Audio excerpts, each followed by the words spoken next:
Fi hedduu tokko gammadee hedduu tokko natti tolee bakka amanuuf iyyuu natti ulfaate jechuudha. Dhugaanatti hin fakkaanne wallahi dhugaanatti hin fakkaanne hedduu tokko gammadee hedduu tokko natti tolee ayyuu keenya baga gammadee baga rabbiin si milkeesseen siin jedha. Maaliif jennaan yeroo baay'ee bakka hawwiinsee kana waan ta'eef hawwiinsee kummoo kunoo namni obsa qabuu fi namni waa karoorfate kaayyoo wayii gadi hin dhiisu karoora koo kana bakkaan ga'uun qabadee otuu ifatamtu otuu maal jettu fatanaa meeqa dabartee jechuudha. Guyyaa har'aa inniyyuu akka jaallatu himeefii jira. Amo galatoomi wallahi hedduu tokko galatoomi kana sirraa eegaa ture. Kanaan duras maadiddaan sitti aaraa ture. Ayyuun akkuma beekamu nama gaariidha, nama bareedduudha, nama taphattuudha. Bakka hin taphatti malee homaa hammeenya garaadhaan qabdu jechuudha. Sharrii wayii tokkoyyuu garaadhaan hin qabdu. Kanaafanii bakka hamooti haaraan ture. Maaliif maal qaba yerootti mana isaatti deddeebitu yoo jaallate rakkoo maalii qabadee dubbachaa ture. Wallahi har'a hedduu gammadee jira. Baay'ee tokko natti tolee jira dhugaa dubbachuu fi akkatti viidiyoo irra dalaguun yoo tokkoffaa irratti natti dhaqee viidiyoo sana ilaale tokkoffaa irratti argee garuu irraa dalaguuf natti mijachuu didee yeroon dhabe jechuudha. Mana keessummaa jira, ijoolleetu jira, hin xaxxabannaa kana kanatti bakka yoo nagee malee sila kanaan dura qaatarraa hojjedha. Hedduu tokko gammadee jira, hedduu tokko natti tolee jira. Ayyuu keenya baga gammadde wallahi baga gammadde hedduu tokko sii gammadee kana jedhee dubbachuu hin danda'u wallahi laazim hedduu gammadee hedduu tokko natti tolee jechuudha. Isinillee warroonni ayyuu jaallattanii warroonni xabisee isinitti tolu wanti isheen hojjettuu fi wanti isheen gootu warroonni isinitti tolu baga gammaddanii isiniin jedha. Dhugaa rabbii an kana eegaa ture ka'amuun yoom gammachiisan jedhee har'a gaa kunoo dhugaa rabbii otoo uummanni koomentiidha jechuudha. Ayyuu ofirraa fageessi nama amala isheen beekne bar miidiyaa kanarratti bartanii ayyuu ofirraa fageessi ayyuu jireenya kee keessaa baasi ayyuu akkas ammoo maal jette dhugaa rabbii hin gaafanni amala ishee haa sirreeffattu. Inariifatti malee nama hojiitii nama bareedduudha. Ayyuun nama gaariidha amala ishee ilaalee jira. Jedhe inni kanaan dura yoo qormaataa jira fattanuutti jira jechuudha mucaan. Kana hundaa sadar inni osuma jalqabuma osoo jaallachuu baateeti surprising godhu waan jaallatuuf waan keessa isaa buutee jirtuuf waan onnee isaa bitattee jirtuufitu gargaaree jechuudha. Ammoo fatanaa dabarsee qoree gabbaasee ofirraa ari'ee waan fedhe taate waan fedhe goote of jaallachiistee jirti jechuudha. Argitanii amala isheen qabdu. Guyyaa tokko naariyeera guyyaa tokko naarrabseera jettee ittiin qabamne bar jaalaluma ammooti takka narrabsitu takka akkasin godhe jettee ittiin taakkeffanne yookaan immoo ittiin qoyyifanne jechuudha. Garuu amma kun argitanii jirtu wallahi tole jedhee fira amantii ishee kitaaba nan kennaafi jedhe argitanii jirtu viidiyoo sana kitaaba nan kennaafi amantii musliimaa hin deebiti jedhe anaaf jecha osoo hin taane quraana sana barattee kitaaba afaan oromootiinis hin jira afaan amaariffaatis hin jira kitaaba kenneefi quraana kenneefi quraana barattee gara amantii musliimaatti haa deebitu yoo fedha ishee ta'ee jedhe fedha bar fedhaani bar malee fuudha fedha amantiin immoo fedha yoo fedha ishee ta'e amantii musliimaa taatu yoo fedha isheen ta'in immoo amantii basee qabattee wala jaalatan rakkoon qabu jechuudha. Kanaafuu baga gammaddan ani gammadee jira wallahi hedduu tokko gammade hedduu tokko natti tolee ani sira kana sun eegaa jira bar kan mana gajra walla yoomuma amoonii jirgeeffatee abaaboo kennaafi yoomuma amoonii jaalala ayyuudhaa dhiyeessaa kana bakka du'aayi godhaafi walla ijoollee kiyya naa ta'u waan ta'eef du'aayi godhaafi du'aayin kiyya qeebalamtee jirti jechuudha. Yeroo hundumaa gaafa du'aayi godhu gaafa du'aayin kiyya qeebalamtee dhufee dubbadhaa jechuudha. Dhugaa rabbii maaliif jennaan hedduu jaalladha wallaahi walitti baay'ee jaalladha. Mucaan kun ijoolleedha daa'imadha bara. Akkuma isin argitan waan isin odeessamaa anisoo miidiyaa irratti beeka. Anisoo yuutuubii irratti beeka lafarratti hin beeka. Lafarratti hin beeka akkuma isin asiichi miidiyaa irratti argitan illee miidiyaa irratti argee jaalladhaa jechuudha. Karaa ishee qulqulluudha. Kanaaf nama bareedaa onchokkoo kanaaf waan maal isinitti maqaa qeerroo bareedaa kana argattee jechuudha. Akkam gootu warra ofirraa fageessi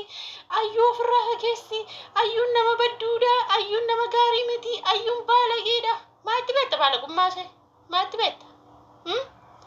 Sidhosite waa goote sifiin lafiitiitti gochaa harti sifiin lafiitiitti tu akkasitti dhiira cuubee keessa baasaa harti jechuudha. Dhossaadhaan gochaa hin jirtu.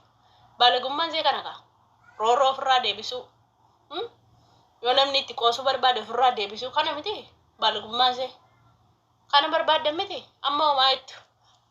warra ofirraa fageessi ofirraa deebisee tan amma maa jettu qaanfattani wallaahi isin qaanfachiise har'aamoon dhugaa rabbi warra kisaaraas gabbaachuu nateen akkoo isin qaanfachiise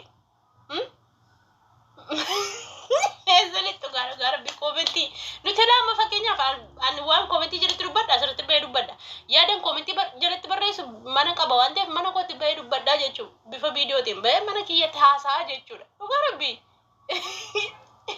isin akkam taatan oddurumaa uumaa akkana taate ayyummaa maraatti maa akkana taate hin jedhu bar wallaahi hin jedhu maaf nan beeka ka waan hin beekuuf hin jedhu bar akka isheen amala bareedduu qabdu hin beeka akka isheen nama gaarii nama hojii taate hin beeka bar isin iyyuu himtee jirti angaafa naaruun akka gora damaanaa arrabsituu jettee jirti bar mucayyoon dhugaa jirtu gaafa fageessitee dubbattee jirti kana maraan akkasii ammoo jaallattanii akka taatu bar wallaahi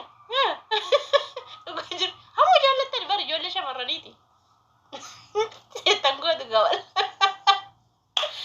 mucaan amma sharraa xattee duruufi nan gammada kan gammachuun na gabalchiisa simboo dandeessu na gabbaan ay gabaaj ana kadde jamaa rabbi dhugaa rabbi amma maaltu na rakkisee miti ani mucayyoon koo baga rabbiin mucaa mala qabu mucaa mala keessa qabeessatti naa qabee ani duraaniyyuu kan inni amootti aaree maaliifitu mucaa kana mana bulchuu didee kan itti aaree ture amma dhiifamuu godheeraaf ammoo dhugaa rabbi na gammachiiste harroo dhugaa rabbi goomattu diina ishee lafa laalchifte bar dhugaa mataa qabachiifte ayyuu dhugaa rabbi nu gammachiiste amma abaaboo bareedduu ishee ilillii bareedduu ishee kennaa jaalala bareedduu ishee kenniteefi gadaasa amma fuudhattiin seenina amma akka haadha tokkotti isin gorsaan akka haadha keessanitti isin gorsaan isin hangafa waan ta'eefi isin gorsa amma kan beektaa amma haa gaaffii jaalalaa dhiyeesseeraafi ilillii kennaafi jechuu amma waadaa galeef amma ganaa ilillii kenneefi jirgeenfatee kennaafi jechuu kana amma isaan booddee immoo bakka bashannanaa geessaa laayifii adda addaa wajjin dabarsuu bakka nyaata babbareedaa bakka waan ishee waan gaarii awwuu kana deemii bashannansiisee isa booddee bakka keessa argii deemanii fixanii ni kaa godhatee jaarsolii ergatee proosesii qaba jaarsolii ergatee ni kaa godhatee fuudhu amma kaatanii mooluu fuudhina amma gaaffii jaalala dhiyeeffatanii maaliifi achi keessatti jaalala sana keessatti nama badii qabuu fi nama badii hin qabne adda yookaan ayyuuni sididuu dandeesse deebite yookaan immoo inni jaalallee biraas irratti janajjanuu danda'a ayyuulee hin ariifatin suuta amma suuta wajjinuma jaalala keessa deddeemaati gara waggaa tokko waggaa lama turaati wal fuudhaa amma akkas amma saayidoon ammoo makee ammoo fuudha bar amma zargii godhata ammoo ni kaa godhata walumatti dhuuba walitti hin dhuubinaa adda baafachaa deemtu waan ta'eef maaliif amma ijoolleen gaafa biyya keessa amma duraanii akka yeroo neerumeetti bara neerumeetti wal gaafatatu na gaafatate gaafi jala na gaafate tole jedhanii yookaan xiqqoo diddidaa amma wal jaallatan jarri didduun hin jiru isaan kana keessa xiqqoo lafarra buttaa maatii adagaan jettaa maalii jettaa barumsan xumura jettaa waa meeqa jetta garuu amma kana moo wajjin jiraatta yoo la qoqqoraanii dhette hin waamta yoo mana wabcoo dhette hin waamta yoo gabaa dhette hin waamta si geggeessa akkas akka bara kan keenyaatti akka kan keessanitti hin beekne kanaafuu lafarra bubbutaa xiqqoo achi bubbutatu dhugaa jiru himaan xiqqoo lafarra sichi bubbutatee waa laalaa deemti yoo isinii ta'e heerumtu yoo isiniin taane immoo hin dhiisu akka yeroo kan keenyaatti jechuu madaalli wayitu jira hin beektu waan isitti nimaa warra durii warra akka koodii daftanii heerumtanii hin beektu isinitti nimaama hundi keessan iyyuu hin beektu jechuu kanaaf jennaani amma kaatee amma neerumin ilaallachaa deeme yoo sakaa nama kan biraa jana taasi dhosse sitti fayyadamuu faa danda'a ati dubartii cimtuu waan taateefi ayyulee gowwaan ta'in sitti fayyadamuu faa danda'a ilaali tole jedhi abaabotti kaafadhuuti kaadhimaa isaati qubeelaa keewwatte rakkoon qabu qubeelaa keewwattee fi qubeelaa sitti godhate rakkoon qabu garuu daftanii kan hidhatin ilaali ariititti wanti keessaa ba'an hin jiru ariititti iyyuu saayidootti heerumte ariititti iyyuu baate akka kanaan duraanii miti dubbin akka kanaan duraanii miti waan ta'eef mucayyoon qeerroodha mucayyoon jaartiin qabu mucayyoon bareedaadha waan ta'eef suuta laalta'uun kan ammoo sirraa ammoo durba kan bira jala immoo bor immoo hin boossa kanaafuu itti laalladhuuti itti seeni ariifatte keessan booniin talatti jedhu gara biqoo keessan nageetta waan naan ta'u nariitii kun naan ta'u dhugaa dura bashannansiisu bakka keessa deemsisu laayifii adda addaa wajjin adda barsan bakka bishaan daakkaa bakka bishaan daakkii dhaqanii abaaboo adda addaa walii kennanii miira jaalalaa walii ibsanii jechuudha. Isinitti nimaanu miidiyaa irraan argaanu dulloome miidiyaa irraan argaa tubara kan gootii ta'een jedhaanu silazii tana